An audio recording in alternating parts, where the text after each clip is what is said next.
Iba't ibang noodle recipe, subukan sa inyong food trip weekend. Lasapin sa report ni Claire Lacanilaw. Food trip ba ang hanap mo this weekend mga kapuso? Ito na ang level up na stir-fried noodles na Hokkien Mee ng isang restaurant sa Calasiao. Sangkap nito ang yellow noodles, vermicelli, prawn stock, patis, garlic, bean sprout, hipon, squid, sambal belacan, kalamansi, itlog at mantika. Ihulog ang itlog, ilagay ang noodles sa kaigisa. Lagyan ng vermicelli o sotanghon at bean sprout. Ilagay ang prawn stock, maglagay ng patis. Paghaluin ng 1 to 2 minutes hanggang sa manuot ang lasa. Ilagay na ang hipon at squid.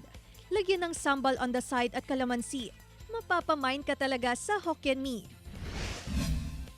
Kung noodle soup naman ang hanap, laksarap ang the best. Ihanda ang mga sangkap tulad ng bean sprout, fish cake, tofu, hipon, boiled egg at ramen noodles. Para sa soup, pagsamahin lang ang mga sangkap tulad ng prawn stock, laksa paste, asukal, coconut milk at patis. Kapag luto na ang soup, ihanda na sa bowl ang ramen noodles. Lagyan ng soup at saka ilagay ang fish cake, tofu, hipon, itlog at dig in while it's hot. Laksarap! At kung pasta lover naman, ito ang must-try recipe ng isang taga San Juan, La Union. Ihanda ang mga sangkap tulad ng tuyo flakes, sisig, black pasta, bawang, chicharon, sili, kalamansi at onion leeks. Sa isang kawali, gisahin ang tuyo flakes, sisig, sibuyas at black pasta. Saka haluin. Ilagay na rin ang chicharon, bawang, onion leeks at sili.